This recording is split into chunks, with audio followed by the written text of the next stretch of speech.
Subscribe કરો એ high news India ચેનલને, પછી યુટ્યુબ એપ પર બેલ આઇકોનનું બટન દબાવો અને નિહાળો એ high news India channel. Audio Jungle.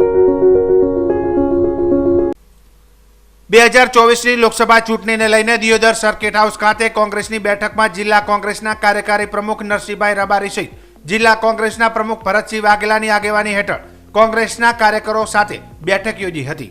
Banaskantha જિલ્લા કોંગ્રેસના પ્રમુખે લોકસભા બેઠક જીતવા કાર્યકર્તાઓને હાકલ કરી હતી. આગામી લોકસભા ચૂંટણી માટે બનાસકાંઠા લોકસભા જીતવા માટે કોંગ્રેસના વાવના ધારાસભ્ય ગેનીબેન ઠાકોરને દાવેદારી નોંધાવી છે, જેને લઈને આગામી બનાસકાંઠા લોકસભા 2024 માટે ગેનીબેન ઠાકોર ચૂંટણી લડી શકે તે માટે સમર્થન આપ્યું છે. જિલ્લા કોંગ્રેસ પ્રમુખ ભરતસિંહ વાઘેલાએ કોંગ્રેસના કાર્યકર્તાઓને બનાસકાંઠા લોકસભા કોંગ્રેસ માટે મજબૂત દાવેદાર ગેનીબેન ઠાકોરને ગણાવ્યા છે. સાથે સાથે પ્રદેશ કક્ષાએ વાવ ધારાસભ્ય ગેનીબેન ઠાકોરે પણ દાવેદારી નોંધાવી છે. દિયોદર સર્કિટ હાઉસ ખાતે કોંગ્રેસના કાર્યકર્તાઓની બેઠકમાં રજૂઆત કરાઈ હતી. સાથે બનાસકાંઠા જિલ્લાના વાવ ધારાસભ્ય કોંગ્રેસના ગેનીબેન ઠાકોર કોંગ્રેસ માટે મજબૂત દાવેદાર ગણી શકાય, જેઓ ચૂંટણી લડે તો કોંગ્રેસ જીતી શકે છે તેવી વાત કહી હતી.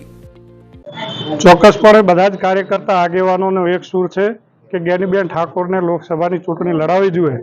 અને હું બનાસકાંઠા જિલ્લા કોંગ્રેસના પ્રમુખ તરીકે મેં પણ બેનને વિનંતી કરી છે કે તમામ કાર્યકર્તાઓની લાગણી છે કે આપને ચૂંટણી લડવી જોઈએ.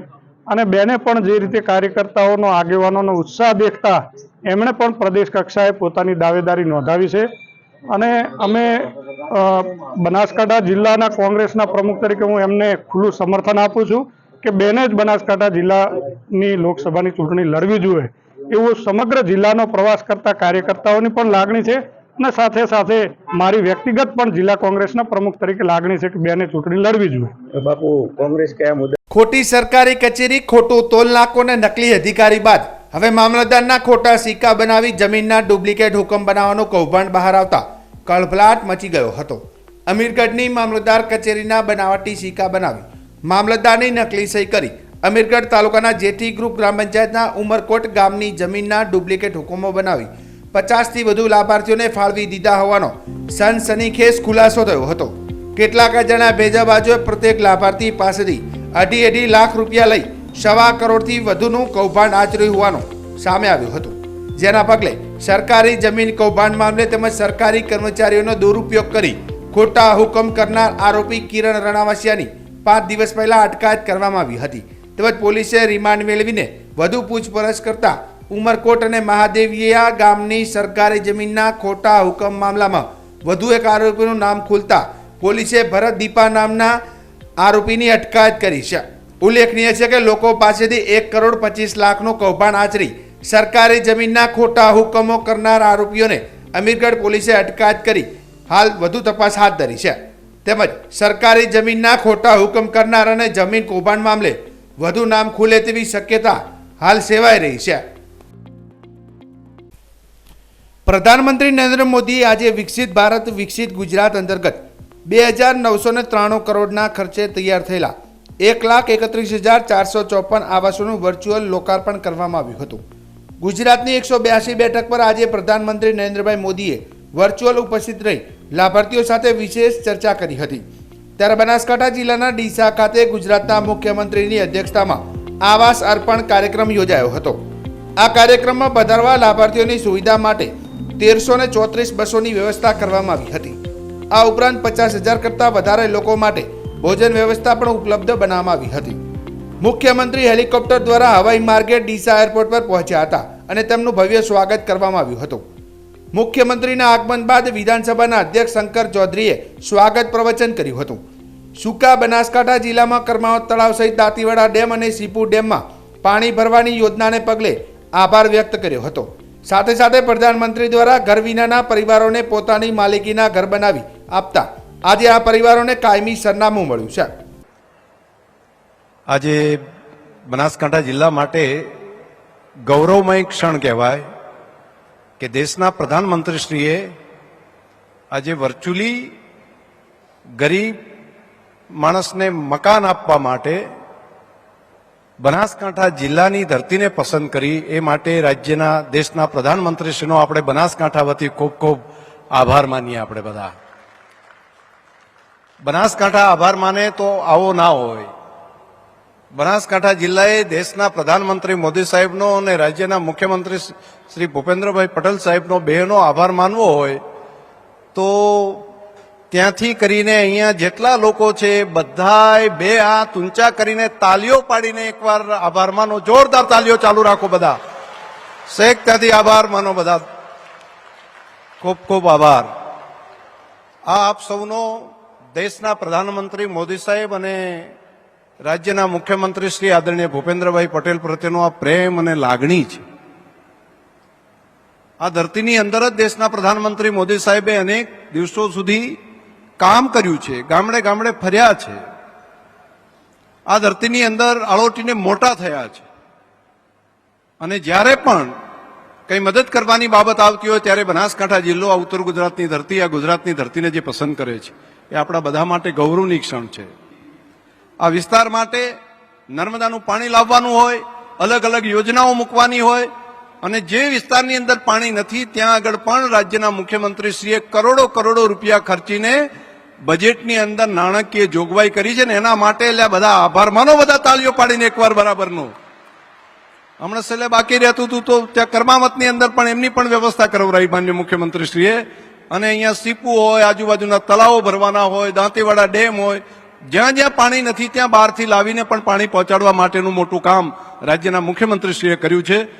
પ્રધાનમંત્રી આવાસ યોજનાના લોકાર્પણ પ્રસંગે ડીસા પહોંચેલા મુખ્યમંત્રી ભૂપેન્દ્રભાઈ પટેલે લાભાર્થીઓને પોતાના પાકા મકાન મળતા તેમને અભિનંદન પાઠવ્યા હતા અને આજની આ ઘટનાને ઐતિહાસિક જણાવી હતી.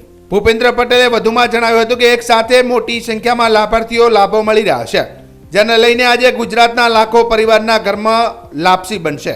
આ ઉપરાંત પ્રધાનમંત્રી 22મી જાન્યુઆરીના દિવસે રામ મંદિરની સ્થાપના કરી પણ ઇતિહાસ સર્જી દીધો હતો. પોતાની માલિકીનું પાકું મકાન મળતા આજે આ લાભાર્થીઓનું સપનું પૂરું થયું હોવાનું જણાવી રહ્યા છે.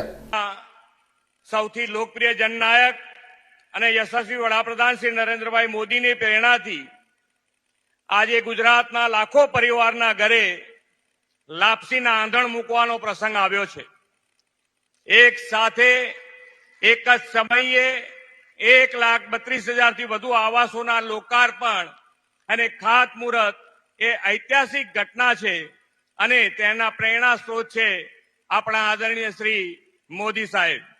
આદરણીય શ્રી નરેન્દ્રભાઈ હજુ 15 દિવસ પહેલા જ 22મી જાન્યુઆરીએ ભગવાન રામચંદ્રજીની અયોધ્યા મંદિરમાં ભવ્ય પ્રાણ પ્રતિષ્ઠા કરાવી અને એક નવો ઇતિહાસ સર્જ્યો છે. ગુજરાતના પનોતા પુત્ર અને વડાપ્રધાનશ્રીએ આ નવા ઇતિહાસ થકી ભારતને વિશ્વ પ્રતિષ્ઠા અપાવી છે. ભવ્ય રામ મંદિરમાં રામલલ્લાની મૂર્તિ પ્રતિષ્ઠાના અવસર પછી પ્રથમવાર ગુજરાતમાં લાખો પરિવારને આવાસની ભેટ આપવા પધારેલા આદરણીય શ્રી નરેન્દ્રભાઈનું સમગ્ર ગુજરાતની જનતા જનાર્દન વતી હૃદયના ઉમળકાથી સ્વાગત કરું છું. વડાપ્રધાનશ્રીએ રામચંદ્રજીની મૂર્તિની પ્રાણ પ્રતિષ્ઠાને દીપાવલીની જેવા ઉમંગ અવસર તરીકે ઉજવવા કરેલી અપીલને આવકારતા 22મી જાન્યુઆરીએ દેશભરમાં લોકોએ દીપમાળા પ્રગટાવી ભગવાન રામચંદ્રજીની પ્રાણ પ્રતિષ્ઠાને દીપોત્સવ તરીકે મનાવી હતી. આજે લાખો ગરીબ મધ્યમ વર્ગીય પરિવારો પ્રધાનમંત્રી આવાસ યોજનાનો લાભ મેળવી ગૃહ પ્રવેશોત્સવનો ઉજવી રહ્યા છે. મર્યાદા પુરુષોત્તમ ભગવાન શ્રી રામ કરોડો ભારતીયોના આરાધ્ય દેવ અને સાંસ્કૃતિક એકતાની ધરોહર છે. પ્રભુ શ્રી રામ દિનબંધુ કહેવાય છે અને નિર્બલ કેબલ રામ એવું તુલસીદાસજીએ કહ્યું છે. આદરણીય વડાપ્રધાન શ્રી નરેન્દ્રભાઈએ રામ રાજ્યની કલ્પનાને વર્તમાન યુગમાં ધરાતલ પર ઉતારવાની નેમ સાથે નિર્બલ કેબલ રામ પણ સાકાર કર્યું છે. તેમણે દેશના ગરીબ, વંચિત, પીડિત, શોષિત સમાજના અંતિમ છોડના દરેકની ચિંતા કરીને તેમને પણ વિકાસની મુખ્ય ધારામાં લાવવાનું, સુરાજ્ય સ્થાપવાની નવી શરૂઆત કરી છે. સમાજના છેવાડાના જરૂરિયાત વંચિત પરિવારોના આવાસ અને વડાપ્રધાનશ્રીની પ્રતિબદ્ધતા એ રામ રાજ્યની ગેરંટી છે. ડીસા ખાતે યોજાયેલા આવાસ અર્પણ કાર્યક્રમ અંતર્ગત પ્રધાનમંત્રી નરેન્દ્રભાઈ મોદીએ લાભાર્થીઓને વિશેષ સંવાદ યોજ્યો હતો, જેમાં પ્રધાનમંત્રી આવાસ યોજના સહિત સરકારની અન્ય યોજનાના લાભાર્થીઓએ આજે પ્રધાનમંત્રી સાથે સરકારની કલ્યાણકારી યોજનાના ફાયદા જણાવવા ઉપરાંત પ્રધાનમંત્રીનો આભાર વ્યક્ત કર્યો હતો. પ્રધાનમંત્રી આવાસ યોજના અંતર્ગત આજે ગુજરાતમાં 1,31,454 આવાસોનું આજે લોકાર્પણ કરવામાં આવતા પ્રધાનમંત્રી આવાસ યોજનાના લાભાર્થીઓ પણ ખુશખુશાલ થઈ ઉઠ્યા હતા. मेरी तरफ से इस आयोजन के लिए, इसकी सफलता के लिए मैं गुजरात के सब लोगों का, गुजरात सरकार के सबका और मुख्यमंत्री जी की पूरी टीम का हृदय से बहुत बहुत अभिनंदन करता हूं, बधाई देता हूं. साथियों, किसी भी गरीब के लिए उसका अपना घर उसके उज्जवल भविष्य की गारंटी होता है. लेकिन समय के साथ परिवार बढ़ रहे हैं, इसलिए नए घरों की जरूरत भी बढ़ती जा रही है. हमारी सरकार का प्रयास है कि हर किसी के पास पक्की छत हो, अपना खुद का घर हो, अपने सपनों के लिए एक उत्तम आशियाना हो. इसी सोच के साथ आज गुजरात के 1.25 लाख से अधिक, कोई कल्पना कर सकता है पूरे देश में भी तो कितने आंकड़े का काम नहीं हुआ. आज 1.25 लाख घरों એના ટકાએ વધારે એ ઘરોમાં જાણે દિવાળી આવી દિવાળી. અયોધ્યામાં ભગવાન રામને ઘર મળ્યું અને ગ્રામે ગ્રામ તમને વધારે ઘર મળ્યું.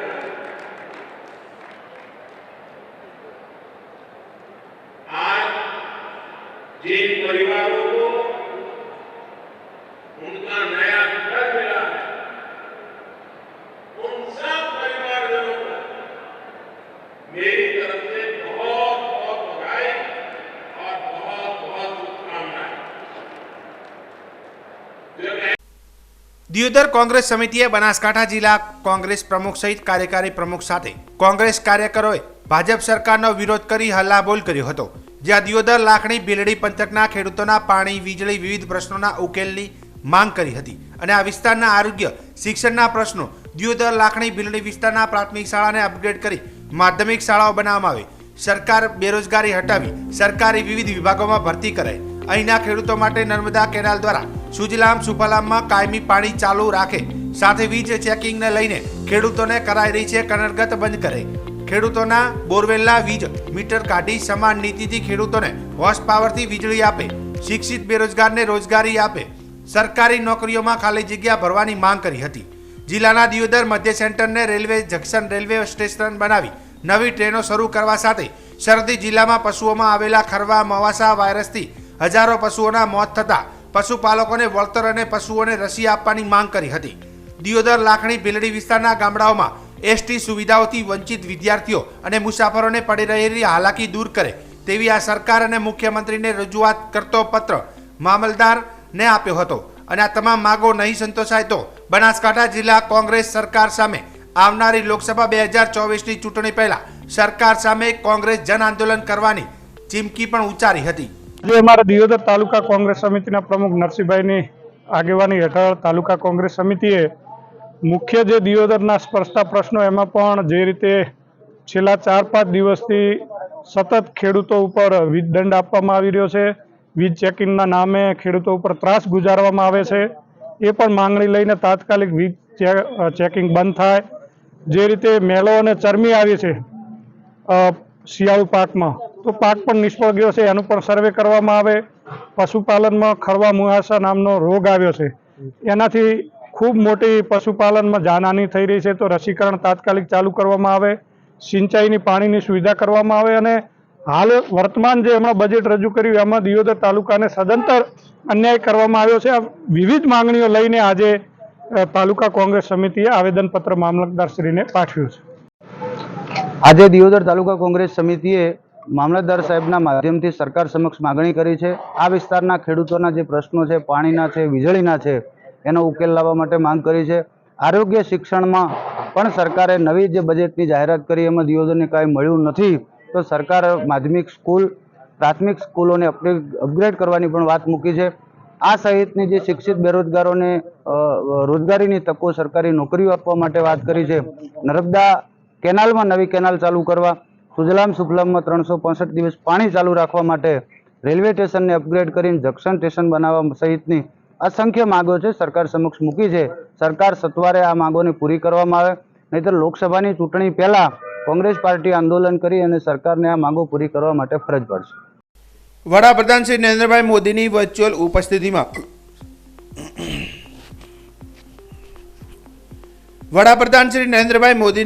ઉપસ્થિતિમાં સમગ્ર રાજ્યમાં ₹9,993 કરોડના ખર્ચે નિર્માણ પામેલ કુલ 1,31,454 આવાસોનું લોકાર્પણ અને ખાતમુહૂર્ત કરાયું હતું.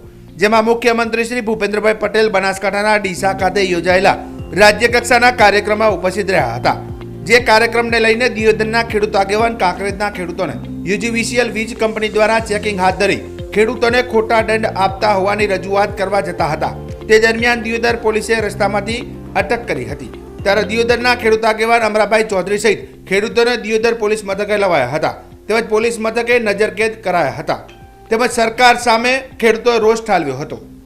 આપણા યશસ્વી મુખ્યમંત્રી સાહેબ ડીસા આવતા હતા, એના અનુસંધાને અમે ખેડૂતો વતી રજૂઆત કરવાના હતા કે અત્યારે બે નીતિઓ ચાલી રહી છે. ખેડૂતોને મીટર પ્રથા અને હોર્સ પાવર ઉપર એના અનુસંધાને મીટર હટાવવા માટે એક રજૂઆત કરવાની હતી. અને બીજી કે આપણા વિસ્તારની અંદર તમામ ગામોની અંદર તળાવો સુધી પાણી તાત્કાલિક પહોંચે એની રજૂઆત કરવાની હતી. અને બીજું કે ભારતમાલા રોડના જે ખેડૂતોએ અસરગ્રસ્તમાં ગયેલા છે તેમને આજ સુધી વળતર આપેલો નથી, એના અનુસંધાને પણ અમે રજૂઆત કરવાના હતા. અને ગૌશાળાઓમાં પાંજરાપોળોમાં જે અત્યારે ગુજરાત સરકાર 30 રૂપિયા પ્રમાણે વળતર આપી રહી છે, એનું 80 રૂપિયા જે સહાય આપે એના માટે અમે મુખ્યમંત્રી સાહેબશ્રીને રજૂઆત કરવા માટે જતા હતા. વચ્ચેથી પોલીસને આગળ કરી અને અત્યારે અમારી અટકાયત કરેલી છે. એટલે ગુજરાત સરકારને આપણા મુખ્યમંત્રી સાહેબને પણ કહેવા માંગીએ છીએ કે અમારી ખેડૂતોની આ વાત સાંભળો, એ જ અમારી માગણી છે. બનાસકાંઠા જિલ્લાના વાવ તાલુકાના ઢીમામાં મમ્મીને કેજે નોકરીએ ગયો છું, ટેન્શન ન લે તેવો બહેનના મોબાઈલ ફોન પર મેસેજ કરી કિશોર ગુમ થઈ ગયો હતો. ચિંતામાં મુકાયેલા પિતાએ અજાણ્યા શખ્સોએ પુત્રનું અપહરણ કર્યું હોવાની વાવ પોલીસ મથકે ફરિયાદ નોંધાવી હતી. જેમાં પ્રાપ્ત માહિતી અનુસાર વાવ તાલુકાના ઢીમાના અમરભારથી વસ્તાભારથી ગૌસ્વામીના પુત્ર હિતેને તેના મોબાઈલ ફોનથી તેની બહેનના ફોન ઉપર મમ્મીને કહેજે નોકરીએ ગયો છું, ટેન્શન ન લે તેવો મેસેજ કરી ગુમ થઈ ગયો હતો. તેનો મોબાઈલ ફોન પણ સ્વિચ ઓફ આવતો હતો. શોધખોળ કરવા છતાં કોઈ પત્તો ન લાગતા અજાણ્યા શખ્સો તેનું અપહરણ કર્યું હોવાની પિતા વસ્તાભારથીએ વાવ પોલીસ મથકે ફરિયાદ નોંધાવી હતી. જેમાં વાવ પોલીસે ફરિયાદ નોંધી વધુ તપાસ હાથ ધરી હતી.